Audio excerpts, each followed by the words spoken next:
Acredito eu que você, em algum momento da vida, já ouviu falar de um livro de feitiços muito famoso chamado O Livro de São Cipriano.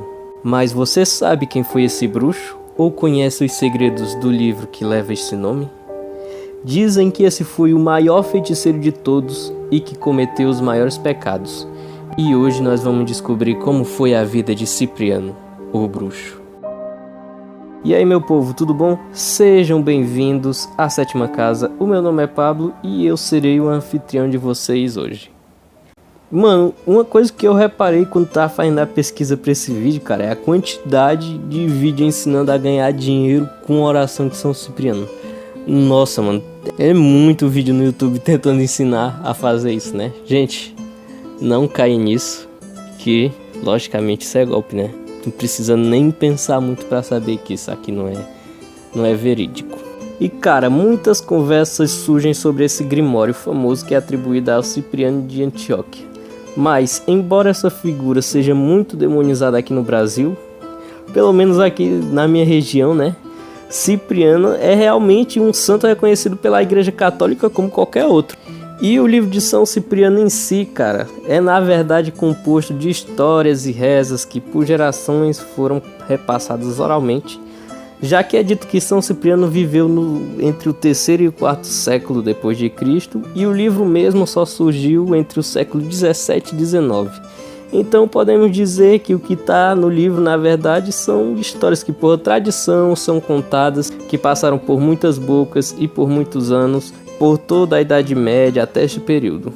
E é lógico pensar que tudo isso que está no livro é apenas resultado da fofoca, né? Que se em poucos dias é capaz de alterar bastante uma história, imagine ao longo de 13 ou 14 séculos. As edições desse livro que você vai encontrar em português são na verdade uma misturada de umas 3 versões desse livro que surgiram na Europa, né? Óbvio. E que são iguais, mas também são diferentes. Uma hora fala a mesma coisa, outra não. Mas isso é normal nesses livros que foram escritos por muitas pessoas diferentes durante muito tempo. Mas, pelo menos pra mim, isso não deixa nem a figura de Cipriano, nem o livro menos interessante, né? Dito isso, bora pra história. Cipriano nasceu na cidade de Antioquia. E ele, pivete, ele era bem esperto, né? Então os pais dele, vendo que o cara era inteligente mesmo, criança, mandaram ele pro sacerdócio dos deuses. E lá, além de aprender sobre religião e esse tipo de coisa aí, ele também aprendia lá sobre matemática, filosofia, astrologia, tudo. Porque nessa época os estudos eram meio misturados, aprendia as artes, música.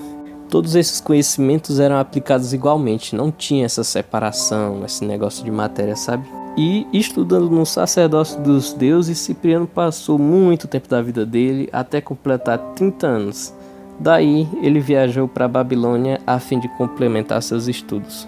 Mas foi nessa viagem que Cipriano conheceu o capeta. Lá ele se entregou de corpo e alma ao estudo da magia negra e começou ali suas relações demoníacas. Quando ele já estava bem sabido e bem famoso até pelas pessoas, ele voltou para Antioquia. Só que lá ele tinha um ex-amigo que era cristão que se chamava Eusébio. E esse amigo tentou converter ele para o cristianismo novamente, né? Tentou ajudar o amigo dele, né? Cipriano, pelo amor de Deus, cara, o que é que tá fazendo com a tua vida, mano? Amigo Eusébio, cara, agora eu tô vivendo é bem, macho. Conheci um cara, um bicho aí chamado Capeta, mano. Ele é legal demais, cara. Meu melhor amigo agora. Tu pode esquecer que tu não me dá lucro não, cara. Tais repreendido, Cipriano.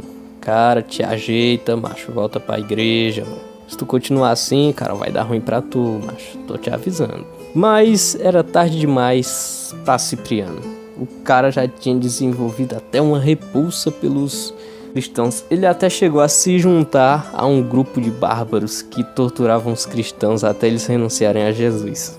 Cipriano havia se tornado um bruxo extremamente poderoso, com demônios aos seus serviços e levando consigo um gigantesco conhecimento sobre a magia e as artes malignas. Até que belo dia um maluco chamado Aglaide, olha o nome, cara, Aglaide, contratou ele para que ele fizesse uma moça chamada Justina se apaixonar por ele.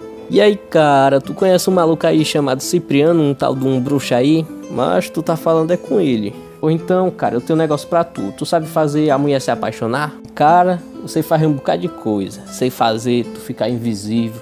Sei fazer tu voar. Sei fazer pacto com o demônio. Essas coisas tudo aí eu sei fazer. Mas mulher se apaixonar é a minha especialidade. É o que eu sei fazer de melhor. De raiz, o que é que você deseja, meu amigo? Cara, tem uma mina lá que ela é filha de uns caras ricos, ó. E é bonita, mas tem como tu arrumar ela aí pra mim? Na hora, meu chapa. Espere aqui, que já já eu volto. Justina era filho de pais muito ricos, cara. Só que eles eram pagãos. E eles sempre ensinaram ela a servir os deuses e fazer os rituais pagãos e todas essas coisas aí. Só que Justina, ela era bem inteligente, né? Então ela lia bastante. E nessas leituras ela conheceu livros que falavam sobre Jesus, falavam sobre Moisés. Aí ela se converteu ao cristianismo nesse momento. E com o passar do tempo também chegou a converter até os pais dela. Quando Aglaide viu a beleza de Justina, ele se apaixonou imensuravelmente e foi pedir a mão dela para os pais dela, que até deixaram, mas Justina era de Jesus, né? E tinha feito um voto de castidade, então ela recusou ele na mesma hora. Mas como Aglaide nem era certo do juízo e queria porque queria a mulher, então ele foi atrás de Cipriano para tentar conseguir ela para ele. Aí foi Cipriano, tentando lançar todas as suas magias, todas as suas astúcias na moça, só que nada dava certo. Ela resistia a todas as tentações, nenhuma magia surtia efeito nela, e Cipriano nessa hora ficou curioso, ele não entendeu o que é que tinha acontecido ainda. Aí, com isso acontecendo com ele, ele foi falar com seu amigo Capeta. Olá, meu amigo Cipriano, o que é que tu deseja, cara? Cara, é porque eu tava tentando fazer um negócio ali, mano, e teu poder não tá dando não, cara.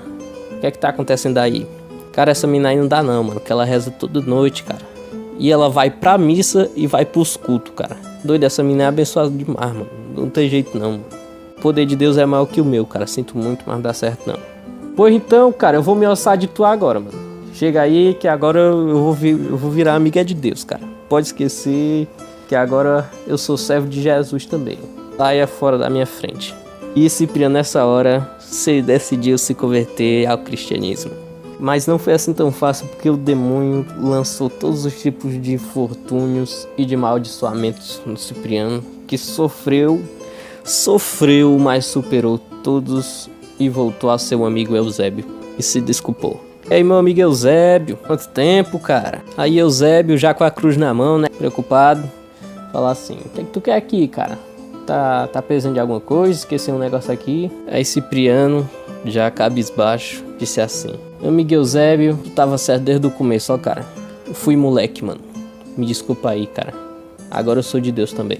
E recebendo essa notícia, Eusébio ficou extremamente feliz e abraçou São Cipriano. E daí pra frente, Eusébio e Cipriano começaram a trabalhar, dando palestras, falando para as pessoas o que era correto. Já que Cipriano era bruxo, mas mesmo assim, antes de ser bruxo, o cara já tinha um conhecimento extremamente avançado sobre religião e sobre Deus e tudo. E tudo isso junto fez dele um sujeito extremamente sábio. Mas o bispo, nem as pessoas ali da cidade tinham aceitado o convencimento de São Cipriano, não acreditavam nele. Então Cipriano, a fim de ter boa reputação entre as pessoas da cidade, queimou todos os livros de feitiço que ele tinha escrito e doou todos os seus bens. E aí o cara ficou com o nome limpo. Todo mundo gostava dele, todo mundo adorava Cipriano na cidade. E nessa aí, o Aglaide também junto se converteu. E Justina, vendo tudo aquilo, ficou comovida e cortou os cabelos como sacrifício e doou todos os seus bens. Felicidade, mano, felicidade. Mas Cipriano ficou muito doente e passou por diversas provações. Mas ele via tudo aquilo como um justo, porque ele sabia todo o mal que ele tinha feito e relevou aquilo tudo e não desistiu de servir a Deus em nenhum momento.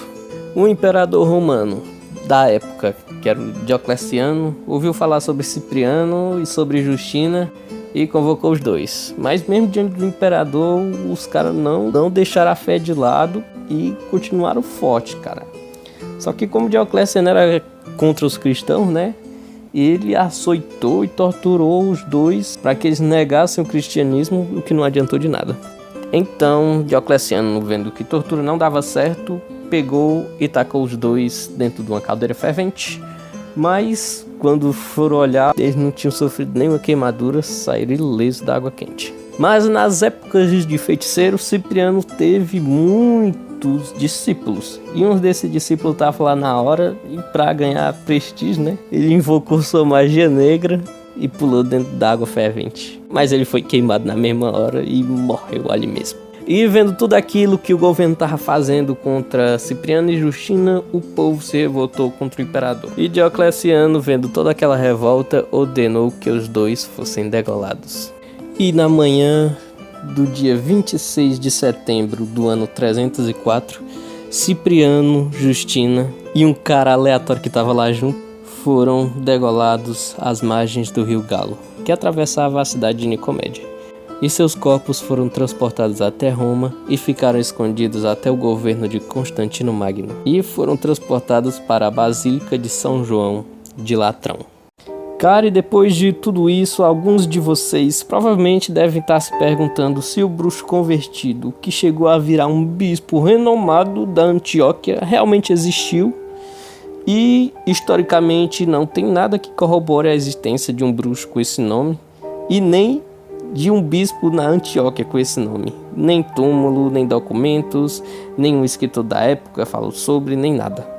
O que temos são registros históricos de um bispo chamado Cipriano de Cartago, que viveu bem antes de Cipriano, desse Cipriano de Antioquia, mas que Cipriano de Cartago também é um santo. Existem mais de um Santo Cipriano, isso é normal, tá? É bem comum.